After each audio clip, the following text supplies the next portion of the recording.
Dear students, welcome to Educate. Today we will be studying the basics of accounting, यानी introduction to accounting. और इसका जो concept पढ़ेंगे that will be users of accounting information. यानी accounting information के users कौन कौन हो सकते हैं and who are the users of accounting information. हम जो accounts लिखते हैं, हम जो accounts बनाते हैं, उसका यूजर कौन हो सकता है? इंटरनल यूजर और एक्सटर्नल यूजर. यूजर बेसिकली दो टाइप के होते हैं, जो कि बिजनेस ऑर्गेनाइजेशन या एंटिटी, नॉन बिजनेस, जैसे एनजीओ भी अकाउंट्स मेंटेन करता है, नॉट फॉर प्रॉफिट ऑर्गेनाइजेशन. तो उसके इंटरनल यूजर्स कौन होते हैं और एक्सटर्नल. तो जो नॉट फॉर प्रॉफिट ऑर्गेनाइजेशन होता है, उसका बेस्ट एग्जांपल होता है जो स्कूल्स होता है. वो ट्रस्ट के अंडर चलता है और उनका मोटिव होता है कि पैसे मतलब प्रॉफिट नहीं कमाना. तो वो जो है वो उसके भी इंटरनल यूजर होते हैं, एक्सटर्नल यूजर होते हैं. तो यूजर्स का अकाउंटिंग इंफॉर्मेशन. इंटरनल यूजर्स कौन होते हैं? जो कि ऑर्गेनाइजेशन के अंदर वाले लोग.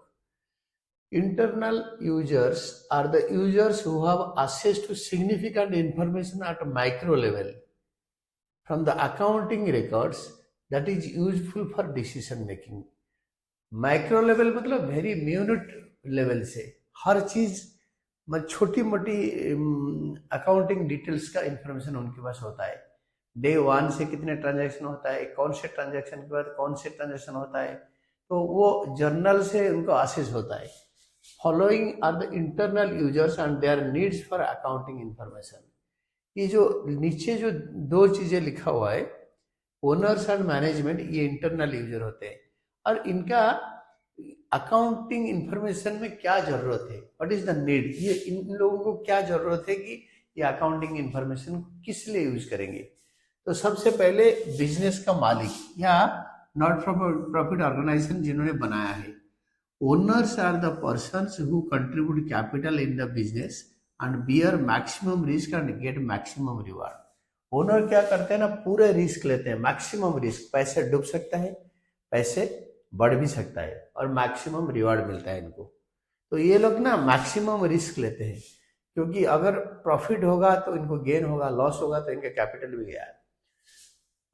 क्यों ओनर, क्यों अकाउंटिंग इंफॉर्मेशन के ऊपर ज्यादा डिपेंडेंट होते हैं और इसके यूजर ये अकाउंटिंग इंफॉर्मेशन के यूजर्स होते हैं. Since owners have invested capital in the business, they need information about how much profit is earned और loss incurred by the business.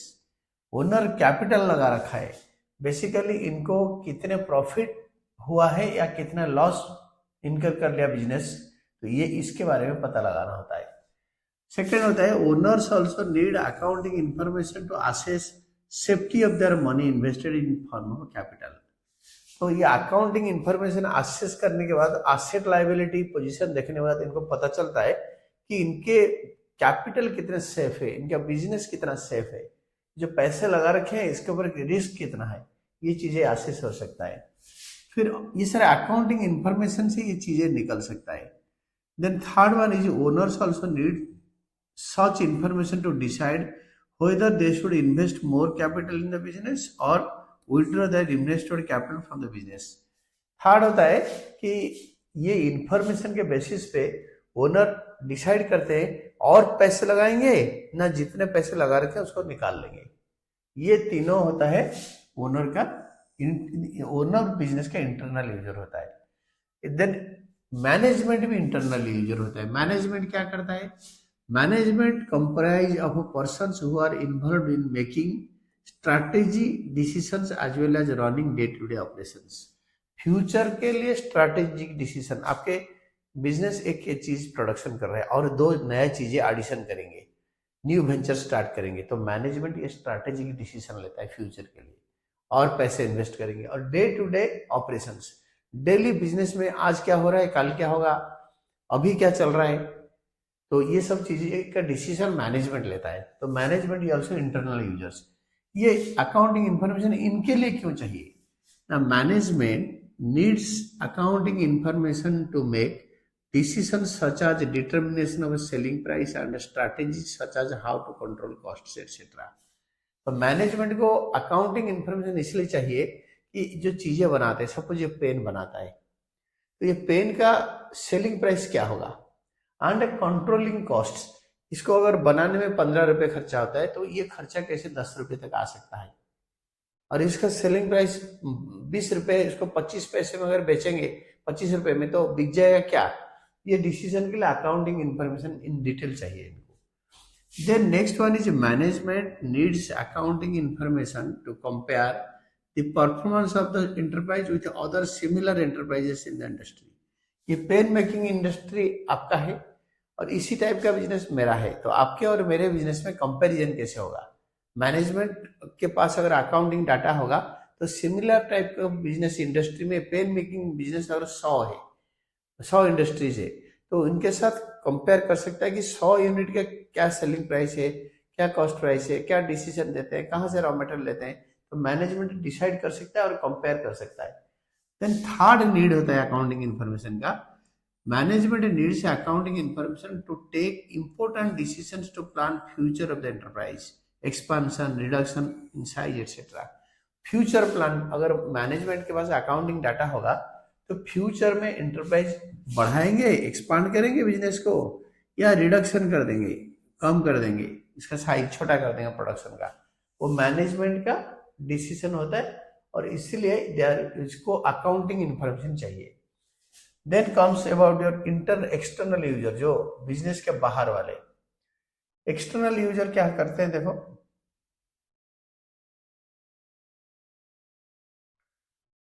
External users of the business,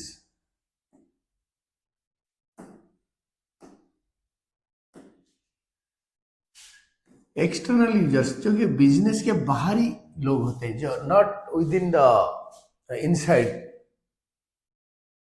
तो insiders होते हैं business के owner and management. Then external लोग कौन कौन होते हैं, external users are users who do not have access to information at the micro level, एकदम बेसिक लेवल में जर्नल से, but have financial statements, final accounts that gives relevant information to them.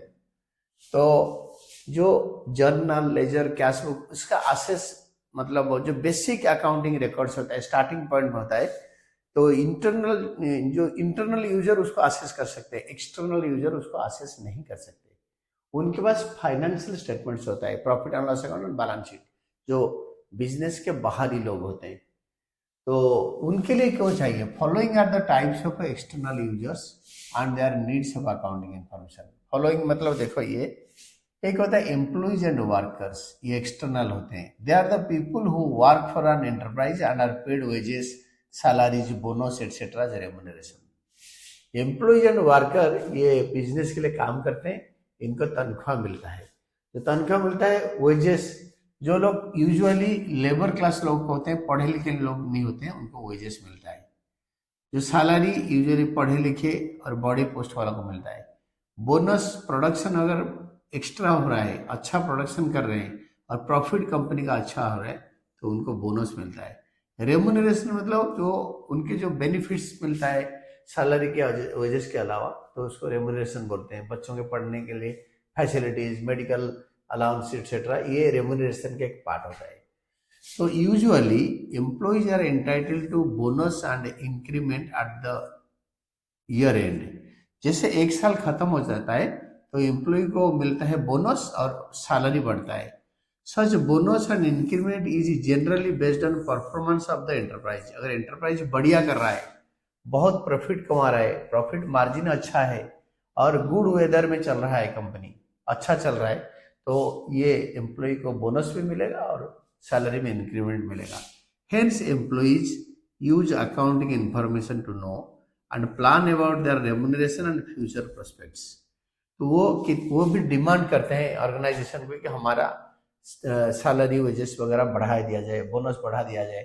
अगर company का future देख रहे हैं कि वो फाइनेंशियल परफॉर्मेंस अच्छा नहीं है, प्रॉफिट घटे जा रहा है, बिजनेस रिस्क हो गया है, बिजनेस पे लोन बहुत ज़्यादा हो गया है, और बिजनेस अपना इंटरेस्ट पे नहीं कर पा रहा है लोन कैपिटल पे, तो वो क्या करता है ना, वो कंपनी छोड़ के दूसरे कंपनी ज्वाइन कर लेते हैं। तो इसीलिए इसके लिए एम्प्लॉय को चाहिए। फिर नेक्स्ट होता है accounting information also shows whether the enterprise has complied with the regulations of depositing dues towards provident fund, employee state insurance, etc. Employee के लिए कुछ पैसे मतलब अमाउंट कंपनी जमा करता है, आपके बिजनेस जमा करता है एम्प्लॉय के नाम में गवर्नमेंट के साथ। वो एक होता है प्रोविडेंट फंड, फ्यूचर को सिक्योर करने के लिए एम्प्लॉय को प्रोविडेंट फंड होता है, एंड एम्प्लॉय स्टेट इंश्योरेंस, और इसके अलावा भी एटसेट्रा इसमें होता है mediclaim policy.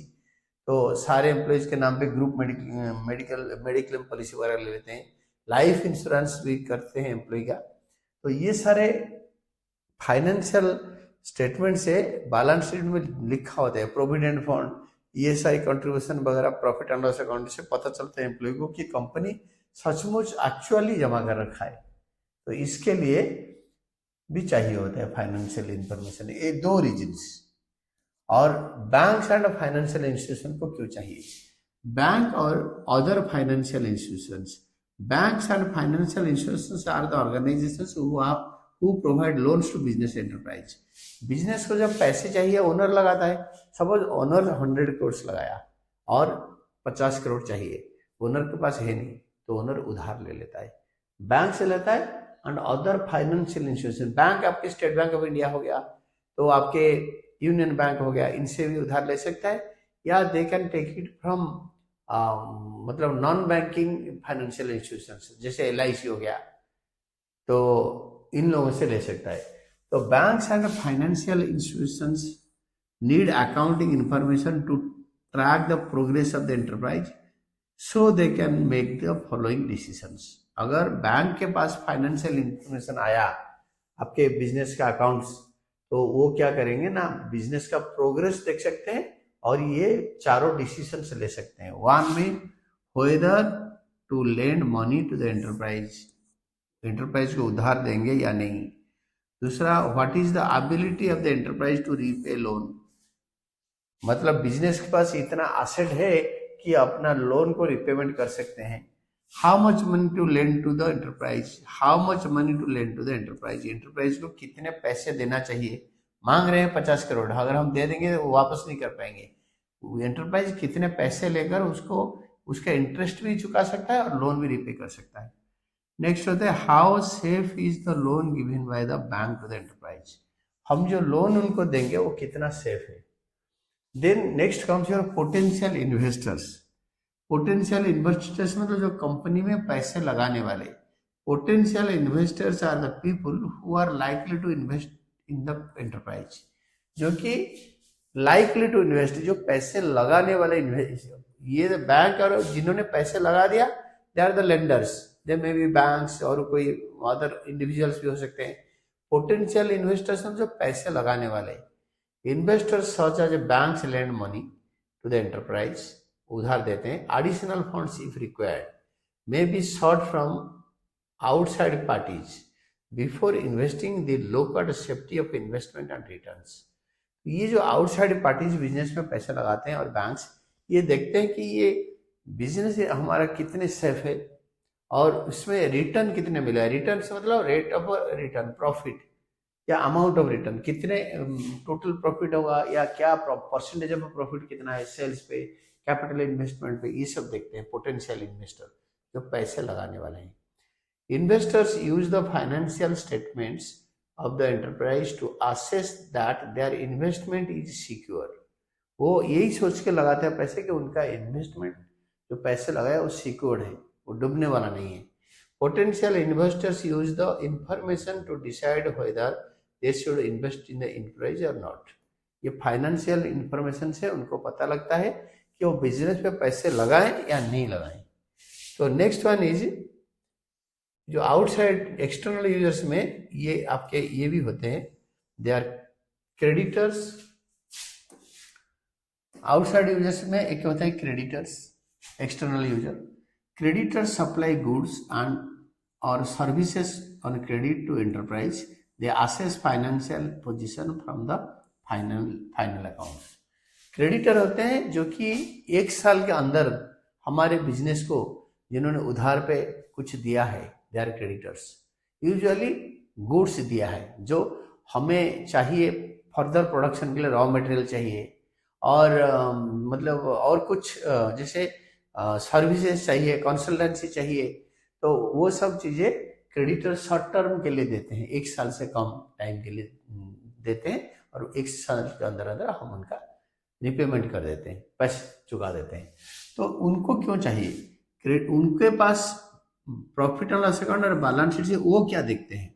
Now creditors use accounting information to assess whether they should supply goods or services to the enterprise on credit। उधार पे वो गुड्स एंड सर्विसेज सप्लाई करते हैं, वो गुड्स एंड सर्विसेज सप्लाई करते हैं उधार पे।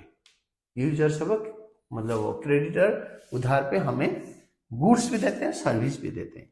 तो financial statements, I mean profit and loss account and balance sheet, help them to understand what is the paying ability of the enterprise। enterprise का paying ability, enterprise पैसे दे सकता है या नहीं, रिपेमेंट कर सकता है या नहीं कर सकता है, तो इसी फाइनेंशियल स्टेटमेंट से देख के पता चल जाता है। इनका बैंक बैलेंस, हमारा ऑर्गेनाइजेशन का कैश बैलेंस, इसी हिसाब से पता लगता है। Then government authorities, fifth external user होता है government and its authorities. Various government bodies and authorities are use accounting information to arrive at various statistics which enable policy decisions, जो कि पॉलिसी डिसीजन लेता है। तो पॉलिसी डिसीजन जो लेता है वो क्या है? The government needs financial statements of an enterprise to compile information regarding national income, पूरा देश का income, total income of the country. पूरा देश का इनकम निकालने के लिए, पूरे कंट्री का इनकम निकालने के लिए गवर्नमेंट को चाहिए सारे ऑर्गेनाइजेशन का फाइनेंशियल रिपोर्ट। तो सबका इनकम को मिला के कंट्री का इनकम मिलता है, बनता है। This helps them in making policy decisions. Government जो पॉलिसी डिसीजन लेता है वो इसी बेस पे लेता है। The government levies various taxes on enterprises. जो बिजनेस ऑर्गेनाइजेशन होता है या नॉन बिजनेस ऑर्गेनाइजेशन होता है, तो जो कि अपने एक्टिविटीज में डील करते हैं, कमर्शियल और नॉन कमर्शियल, उनके ऊपर टैक्स लगाता है गवर्नमेंट। तो different type of tax levy करने के लिए आजकल तो जीएसटी हो गया, और to some extent state tax है, 1-2 चीजों में। तो उस टैक्स को लगाने के लिए गवर्नमेंट को फाइनेंशियल रिकॉर्ड्स चाहिए कंपनीज का और एंटरप्राइजेस का, to assess whether correct amount of taxes have been paid by the enterprise. तो जितना टैक्स बनता है एंटरप्राइज उतना टैक्स देता है या टैक्स चोरी करता है। The government authorities need the financial statement of the enterprise. इसके लिए उनको trading, profit and loss account and balance sheet चाहिए, जो कि फाइनेंशियल स्टेटमेंट क्या होता है? Trading account, profit and loss account and balance sheet. Then public मतलब हम लोग सारे, कोई भी ऑर्गेनाइजेशन का public is in general is also interested in the financial information of the enterprise. Generally public का भी एक इंटरेस्ट होता है हर एक ऑर्गेनाइजेशन का फाइनेंशियल रिपोर्ट देखने के लिए।